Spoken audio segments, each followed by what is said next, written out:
আসসালামু আলাইকুম সবাইকে, ঈদ মোবারক। আশা করি সবাই ভালো আছেন। দুই একটা কথা বলার জন্য আপনাদের মাঝে আসলাম আজকে।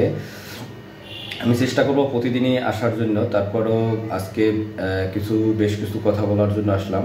গতকালকে বলেছিলাম যে যারা বাড়ি গেছেন, কারণ এক ধরনের চোর ঢাকা সিটির বিভিন্ন জায়গায় তারা মানে অপকর্ম করার জন্য প্রস্তুত।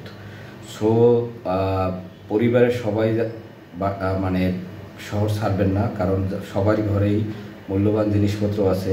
কারণ ইদানিং চোর ছেচরের পরিমাণ প্রচুর পরিমাণে বৃদ্ধি পেয়েছে। So be careful. আর সেকেন্ড কথা হচ্ছে সবাই সাবধানে যাবেন। যারা বাসে যাচ্ছেন ড্রাইভারকে বলবেন যাতে একটু আস্তে চালিয়ে যায়, মানে দ্রুত না চালায়। সেকেন্ড হচ্ছে কারণ তারা ঘুমায় না, না ঘুমিয়ে এই টাকা ইনকামের ধান্দায় একটা না তারা গাড়ি চালাইতে থাকে।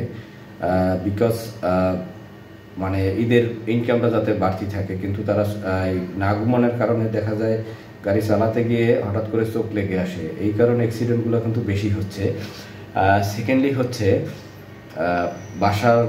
যারা বাসা ছেড়ে বাড়ির উদ্দেশ্যে রওনা করেছেন, চুলা, লাইট, ফ্যান এগুলার প্রতি মানে একটু দেখে শুনে যাবেন যাতে এগুলো খোলা না থাকে। কারণ অনেক সময় দেখা যায় গ্যাসের চুলা খোলা থাকে, লাইট ফ্যান জ্বলানো থাকে, এ থেকে বিভিন্ন ধরনের সমস্যার সম্মুখীন হতে হয়। আর সব থেকে বড় কথা হচ্ছে যারা ঈদ পালন করতে বাড়ি গিয়েছেন, বিশেষ করে বাচ্চাদের প্রতি একটু টেক কেয়ার করবেন। কারণ এই সময় বাচ্চারা যাতে বাহিরে বের হবে তো অবশ্যই দেশ গ্রামে, কারণ ঢাকা শহরে সবাই আটকা। দেশে গেলে পর সবাই যার যার মতো খেলাধুলা করে, কিন্তু এই সাপের কামড়ে এই সিজনে, বর্ষার সিজনে হয় কি, সাপগুলো আপনার বাহিরে পানি থাকার কারণে ঘরে আসে, যার কারণে তাদের গায়ে কোনো রকম একটু আঘাত পড়লে পরে তারা কামড় দেয়। সেক্ষেত্রে বিশেষ করে রাত্রে মশারি টানিয়ে সবাই ঘুমাবেন। সেকেন্ড কথা হচ্ছে মশারি টানিয়ে তো ঘুমাবেন। বাচ্চারা যাদের মাটির ঘর, আমাদের দেশ গ্রামে বেশিরভাগই মাটির ঘর, যেসব ক্ষেত্রে মাটির ঘরগুলো আছে একটু দেখে শুনে রাখবেন যে ছোট ছোট গর্ত আছে নাকি, গর্তগুলোর ভিতর সাপ থাকতে পারে। এগুলো দেখবেন কার্বুলি, এক্ষেত্রে কার্বুলি যদি থাকে, কার্বুলি ঘরে স্প্রে করে দিলে যদি সাপটাপ থাকে তারা বের হয়ে চলে যাবে। আর থার্ড হচ্ছে আপনার বাচ্চাদের পানি, বিশেষ করে পানিতে পড়ে কিন্তু ইদানিং প্রচুর পরিমাণে বাচ্চারা মারা যাচ্ছে। কারণ যারা ঢাকা থাকে তারা কিন্তু সাঁতার জানে না। সাঁতার না জানার কারণে তারা কি করে, দেশের পোলাপান তো সাঁতার টাতার পারে, তাদের দেখা দেখি তারা নেমে যায়। কারণ এই ক্ষেত্রটা সবার ক্ষেত্রেই হয়, যারা সাঁতার না জানে পানি দেখলেই তারা নামতে ইচ্ছে করে। আর দেশে তো, ঢাকা তো সুইমিং পুল, ওখানে পানির পরিমাণ কম। আর দেশ গ্রামে এই সিজনে পানির পরিমাণ প্রচুর পরিমাণে বৃদ্ধি, যার কারণে যদি আপনার পানিতে নামে দেখা যায় ওদের তালে পরে নেমে যাবে এবং একটা দুর্ঘটনা হতে পারে। সো এই ক্ষেত্রে সবাই সাবধান হবেন। আর বিশেষ করে ছোট বাচ্চা যাদের 1.5 বছর, 2 বছর, 3 বছর, 5 বছর, 7-8 বছর, ঢাকার যারা থাকে তারা 10-12 বছরেরও হতে পারে। এই ছোট বাচ্চাগুলো যেন বাড়ির পাশে যাদের নদী নালা আছে, মানে খাল বিল আছে, ছোট ছোট পুকুর আছে, আমাদের বরিশালে তো বেশিরভাগই পুকুর অথবা খাল তো প্রতি বাসার পাশেই আছে, যেন তারা হেঁটে ওই খালের পাশে না যায়। কারণ পানি দেখলে সবারই একটা আকাঙ্ক্ষা জাগে যে ওইখানে যাব। আর বিশেষ করে বাচ্চারা পানিতে যায় কেন, সেটা হচ্ছে এটা একটা ঢাকা শহরে তো বালতিতে পানি দেখে, আর ওখানে তো একটা খোলা পানি দেখা যায়, তার ছবি দেখা যায়।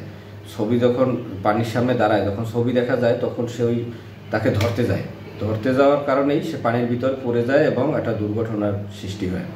সো বাচ্চাদের প্রতি খুবই সতর্ক দৃষ্টি রাখবেন যাতে বাচ্চা পানির আশেপাশে না যায়, নদী নালার। কারণ সবাই ব্যস্ত থাকবেন বিভিন্ন কাজকর্মে, আত্মীয় স্বজন আসবে। কিন্তু সব থেকে বড় ব্যাপার হচ্ছে আপনি যতই আনন্দ করেন না কেন, যদি একটা বাচ্চার দুর্ঘটনা ঘটে, ওই ক্ষেত্রে কিন্তু আপনি মানে সম্পূর্ণ জীবন বৃথা।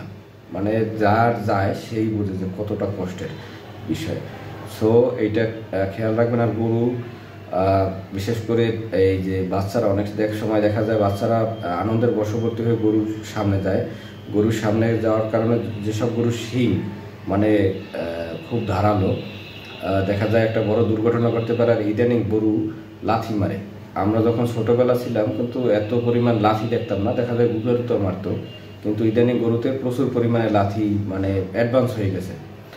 গরুতেও লাথি মারে। সো এই জিনিসগুলো খেয়াল করবেন। সবাইকে ঈদের শুভেচ্ছা। প্লিজ ভাইয়েরা ভিডিওটা একটু শেয়ার করে দেবেন, কারণ এইসব বিষয় সবাই জানেন, তারপর একটু সতর্ক হওয়া করার জন্য আমি বললাম কথাগুলো। সবাইকে আন্তরিক ধন্যবাদ জানিয়ে আজকের মতো শেষ করলাম, বিদায় নিলাম। আসসালামু আলাইকুম। সবাই সুখী সুন্দরভাবে ঈদ কাটান এবং সবাই সুন্দরভাবে ঢাকা আবার ফিরে আসেন যার যার কর্মস্থলে। এটাই হবে সব থেকে বড় প্রাপ্য, কারণ একটা দুর্ঘটনা, একটা মানুষ যদি মারা যায়, যারা হাসে, যে কোনো ধর্মের বর্ণ হোক না কেন, যে অন্য ধর্মের মানুষ মারা গেছে আমি হাসছি, এটা হচ্ছে সব থেকে মানে ন্যাক্কারজনক, এবং তাদের মধ্যে কোনো মানুষত্ব নাই, তারা হচ্ছে পশুর সমান। যে কোনো মানুষ, যে কোনো পশু মানে মানুষ যদি কোনো দুর্ঘটনা হয় তা দেখে যারা হাসে তারা হচ্ছে মানুষ না, তারা হচ্ছে অমানুষ। সো সবাই আশা করি সুন্দর মতো আবার ঢাকা ফিরে আসবেন যার যার কর্মস্থলে, বিশেষ করে বাচ্চাদের প্রতি খেয়াল রাখবেন। ধন্যবাদ। আসসালামু আলাইকুম। সবাইকে ঈদ মোবারক।